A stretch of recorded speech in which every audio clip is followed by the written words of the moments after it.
Grabe talaga yung ulan, no? Kahit gabing-gabi na. Panay pa rin tulo ng langit. Ayan, no? Sobrang dilim na.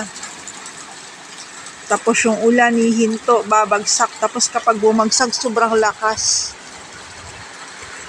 Ang oras ngayon ay 9:30 na. Kaya maaga tayong magsasara.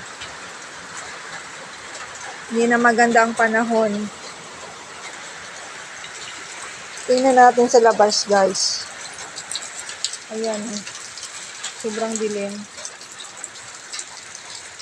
Oh my God, kailangan ko na magsara. Kasi madilim na at maulan pa.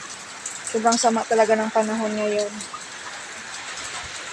Ayan, lalagyan ko na ng takip yan. Ayun. Yung aking solar, mukhang mamamatay na dahil hindi siya nag-charge sa umaga. Gawa nga na walang araw. Kaya gagastos ako ngayon ng, ayan o, ang dilim.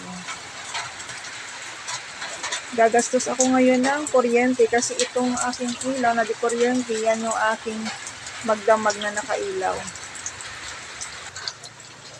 Kasi hindi pwedeng walang ilaw dahil nasa tabi tayo ng kalsada. Ayan. At saka itong aking mahiwagang box ay may mga laman yan.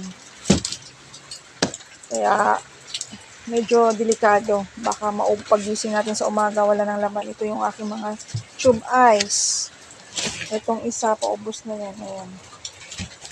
Kahit maulan, mabili pa rin. Kaya tatakpan ko siya ng mga, ayan ang ilalagay ko guys. Oh. Yung mga case ng aking soft drinks. Para kung sakali may magbuhat, mararamdaman. Kasi mag-iingay yan. Ingat-ingat po tayo. Dito sa Bulacan, mauran pa rin. Kaya tingnan nyo, sobrang dilim. Closing time na.